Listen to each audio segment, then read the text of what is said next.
Hey delayed travelers, this is one half of the duo bringing you bonus footage of our Seattle adventure. Keeping with the spirit of the saying, when in Rome, I went out myself to provide you a look at one particular store in downtown Seattle. It's a story about Have a Heart Medical and Recreational Marijuana Dispensary. Over here anymore. That's the things I want to know too, like how many releases you guys got. Yeah, for sure. So tell me, what's your name? I'm Bailey. Bailey, and where are we, Bailey? We're at Have a Heart Belltown. That's awesome, and what is Have a Heart Belltown? Have a Heart Belltown. We are the fifth of 6 shops here in Washington area owned by Have a Heart. We started as a medical company back in 2011, kind of branched out into the recreational world, and this is our flagship store. That's amazing. It's an amazing story at that. And how long have you been here? I've been with the company since March, so I was at the Skyway shop before this. Okay. A couple different sides, and it's a great company to be a part of. They really they take a lot of interest in the well-being of their employees. So it's the finest company that I could choose to work for. That's in the cannabis amazing. That's industry. amazing to hear. So I wanted to tell you that we came in here and we hadn't even set up yet, and 3 of your customers walked past us. An unbelievable experience. The guys are so good. They great customer service. So they didn't even know who I was. They were just what's the word I'm looking for? We can cut that out. Gloating. Yeah, gloating. And I gotta tell you that the interior of this store sets you guys apart from any other store I've ever been in. It's beautiful, it's amazing. And could you explain again what this is meant to represent? Absolutely, yeah. Well, being our flagship shop, it had to be something special, something exciting, and we get a lot of tourists here in downtown Seattle, so this is our Disneyland of cannabis, if you will. We've got the world's largest joint right here. It's rolled a little fat, but it still burns all right. We've got a wonky Seattle skyline. We've got a cannabis chandelier made with Granddaddy Purple Nugs over there by the door. A wall of weed, what I think is the largest display of cannabis I've ever seen. So how do you like working here? Love it. What's not to like? I work in paradise. Yeah. I get to make people happier. And there's nothing not to like. I love what I do. Awesome. So what can you tell us about, other than the history of Have a Heart? I know there's some specific stories that one of the gentlemen was telling us. What can you tell us? If you have any stories, like he was telling me something about the balls, and you guys gave one to Snoop? Yeah, the one that we gave Snoop was a lot bigger. So our chandelier over here, I forget exactly how many, I want to say 48 bulbs of glass enclosed cannabis in there. That's all Granddaddy Purple Nugs in there, which is all fine and dandy. That's exquisite. But what we gave Snoop Dogg was a pimp cane. So he had this huge orb with a big, massive bud in there. Oh, wow. And when he was out at our Skyway shop in April is when we gave that to him. So he's got pictures with it. You can find it online. That was kind of a cool thing. So cool. So yeah, and then we've got the world's largest joint right here, kind of our little photo op, if you will. And the Seattle skyline, all wonky as it should be after a good THC experience.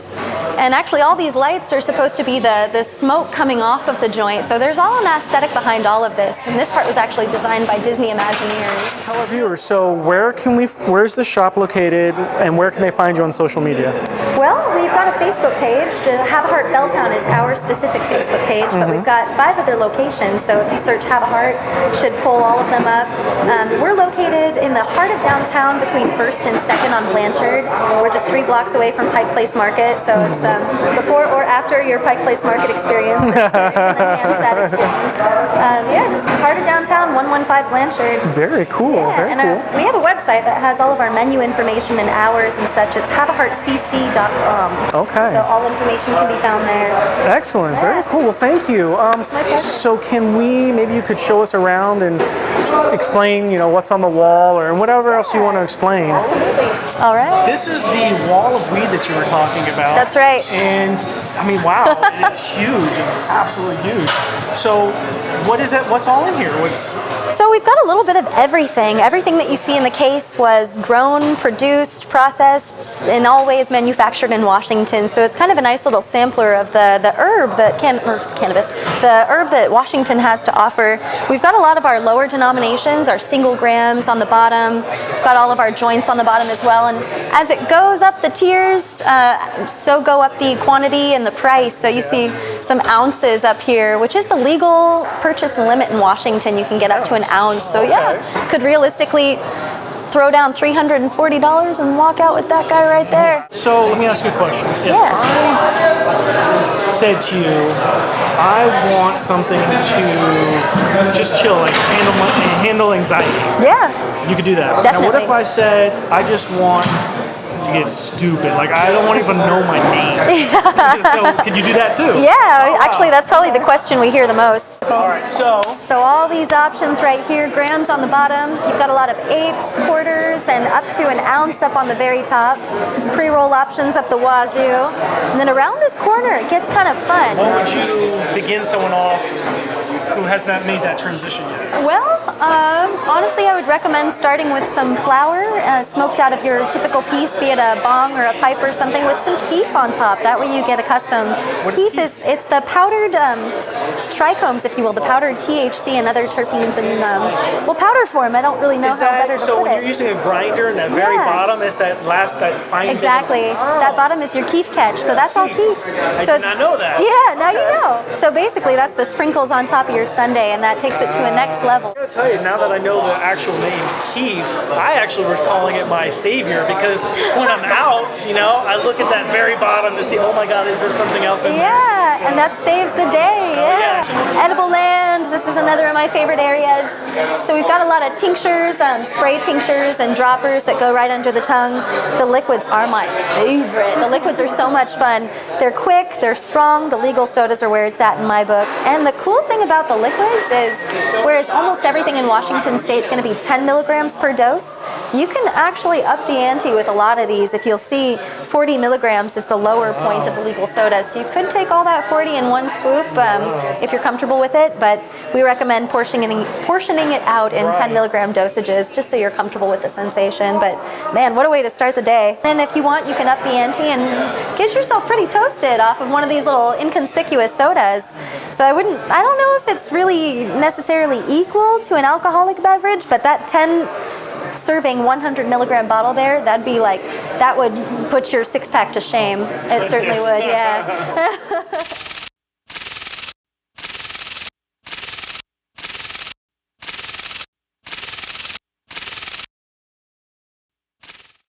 Let me take a second and confirm for you that those drinks can be pretty potent.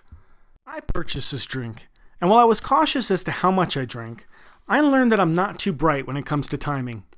I sat in bed, ready to get lost in something on television at the end of a night. I slowly drank only half the bottle and waited. Let me tell you that it didn't take long, and the high point wasn't reached quickly, unlike smoking it. My high grew and grew, but eventually, due to my exhausting day, I thought that I would go to sleep, that is, use it as a sleep aid, as I have done in the past. But as that turns out, it's not a good idea. I tell people that I never knew that you could get higher as you slept. 2 hard slept hours later and 4 hours since I drank it, I was still higher than I'd ever been. So much so that I woke up, lifted my head, and the first and only word spoken as I propped my head up was, "Holy shit, I'm high."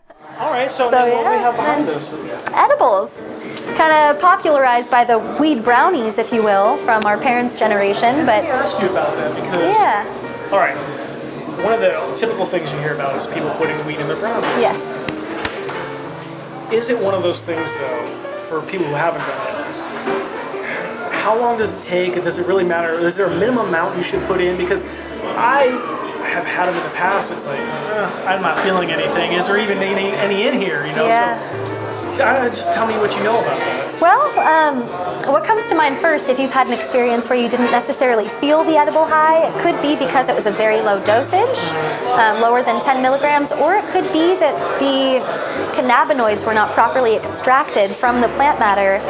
Because THC is fat soluble, you need a heavy amount of fat, like be it butter, coconut oil, whatever it is, to help draw all that goodness out of the plant. Gotcha. So if it's not done properly, if it's not like a slow simmer situation, could very well be a fruitless edible making experience, and you wouldn't feel them as much as other times.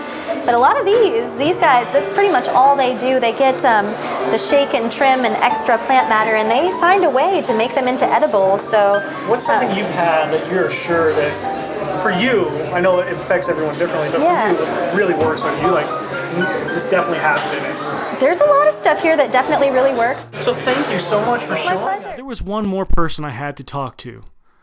I was lucky to be able to talk to the director of marketing. I didn't want to waste any time, so I went for one question and one question only to cap off this incredible experience. What do you think it's going to take to turn this national and stop fucking around, stop acting like it's about being chill?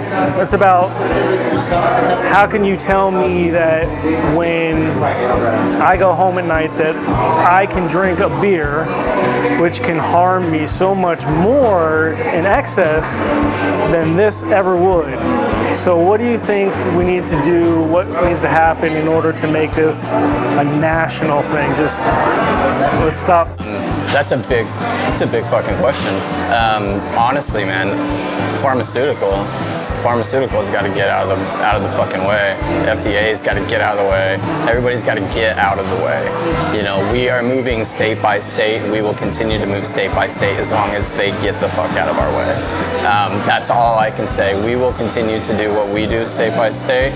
Keep improving. The people will do what we do.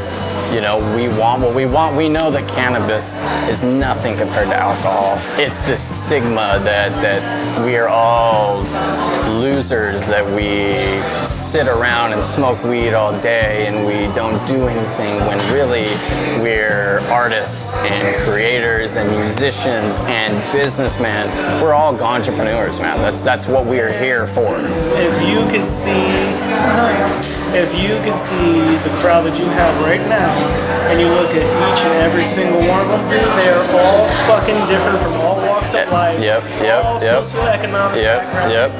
It's fucking awesome. It is. I mean, we have people, like we were talking earlier, like 60-year-old grandma from Georgia that just strolls through the door. It's like, I want a cookie. I hear I can buy a cookie. My arthritis hurts, or I have gout, or whatever. To the 25-year-old that's like, it's New Year's Eve, I'm gonna go buy a joint to spark up and watch the fireworks tonight. Dude, everyone has something. Which none of those lead to harmful crimes. Exactly. Fucking killing people with vehicles, with firearms, with anything. None of that leads to it. Where does alcohol lead time and time and time again? You know, but yet everybody still points the finger at us. So it's time for us to now point the finger back at them and say, we're gonna do it. You just better get the fuck out of the way. You know what? I think that all that has been said needs to be said. I want to say you stepped up to the plate, dude, on that one. That was awesome. That was a great answer. How can you argue that?